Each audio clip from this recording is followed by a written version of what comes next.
Good evening, and to God be the glory. I am enormously grateful and honored to receive the Distinguished Alumni Award tonight. This is something I never would have thought about in 1974 or even in 2002, that I would be in that position. So to Dr. Podolsky, to Jennifer, the officers and members of the Alumni Association, thank you all very much for this very, very important honor.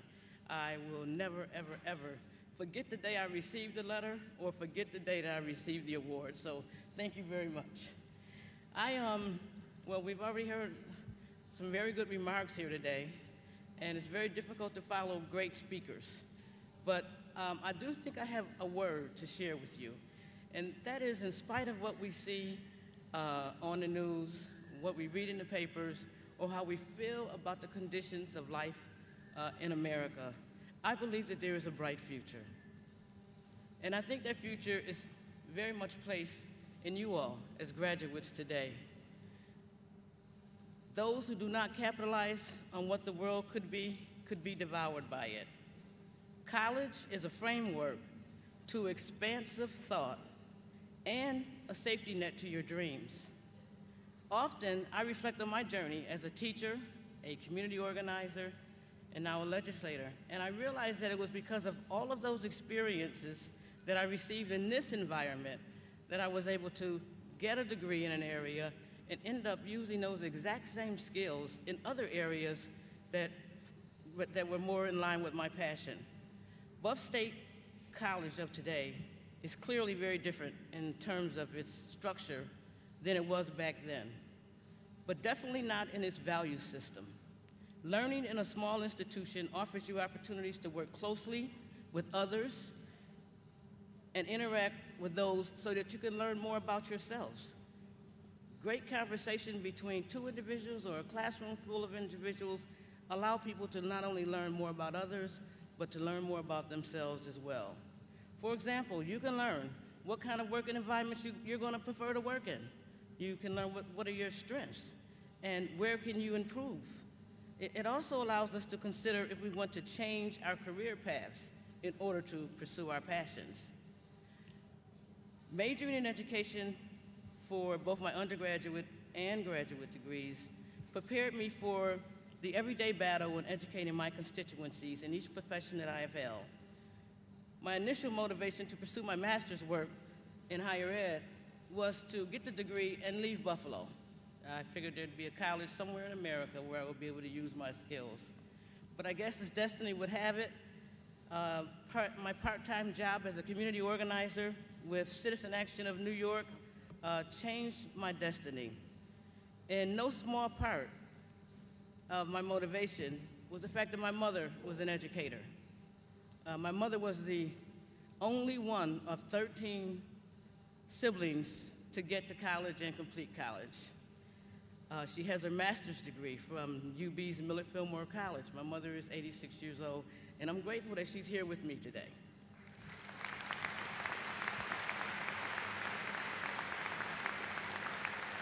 Some doubt at times might have temporarily clouded my vision, but I was assured that with a little faith and persistence, I would be just fine, because after all, I had committed to getting my degree. The environment was different back then, very much so for a black woman in the 70s and the 80s, but that faith and persistence propelled me to prove not only to myself, but to those that were counting on me that I could make a difference. At first, teaching in the classroom was a bit of a challenge.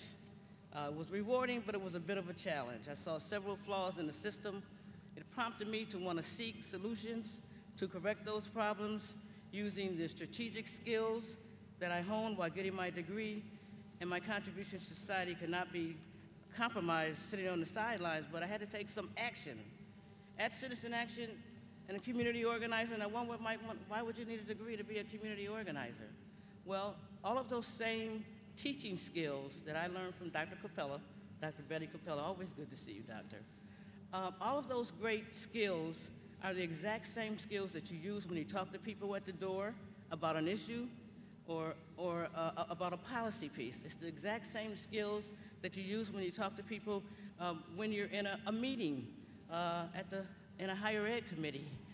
Those exact same skills that you use when you negotiate legislation that you think is right for the constituency that you represent. It's the exact same skills that I use as a community organizer that I was also able to use in the legislature. As a result of that, that opportunity came while I was working at Citizen Action that I could go into public office. Had never thought about it before, had never even dreamed of it before, was not my idea of my career at all. But when the opportunity pursued itself, my light went off. And when my light went off, I began to look for ways to serve better as an elected official. And again, it was right back to those skills that I was so grateful to have received in the classrooms at Buffalo State College, as well as the values and principles that I received from my parents. Along the way, I've come to understand that the power of higher education, sitting on the Commission for Higher Ed, reminded me of just how precious it is, because no one can take that from you once you get it. So you all have something that no matter what experience you have for the rest of your life, you have something that cannot be taken from you and can only be used by you. Once you get this thing, you have to use it to work in the best interest of all people. Even as we see the economy rise and fall and begin to turn around, and that progress is due to the work of professionals like yourselves, folks who have come before you.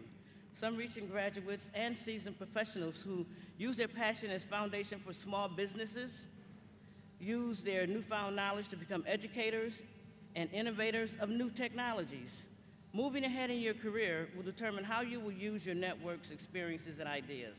The Alumni Association is one of those assets, full of successful people. I met two of them last night at dinner. People who had no idea, but they're doing wonderful things in this country that are benefiting a lot of people. So it allows you to meet a lot of successful people, to collaborate with them. It promotes mentorship and prides themselves on being of service to their communities.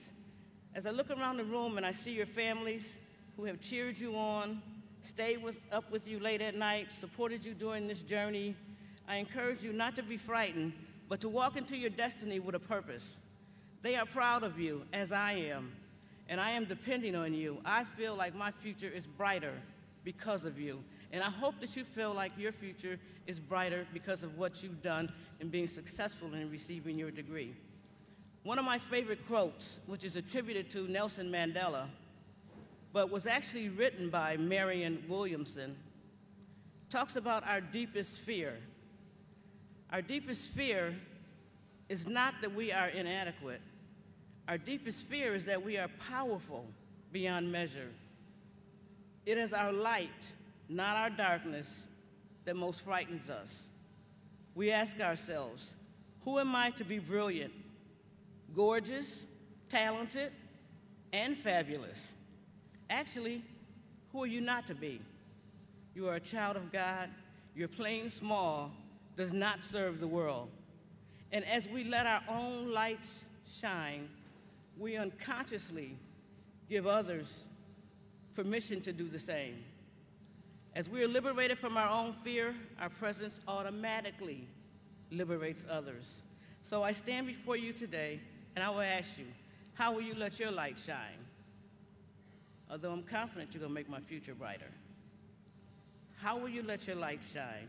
Will you use your degree to be effectively the change that you want to see in the world? Or will your degree just be a piece of paper or a testimony to your commitment to improving your life and the lives of your immediate family? The world needs more creators and innovators who are willing to let their light shine, independent of what the world thinks. With both your undergraduate and graduate degrees behind you, you are now prepared to encourage and inspire the next generation of bright lights. I challenge you to let your light shine, and I welcome you as a fellow alum. Congratulations and God bless.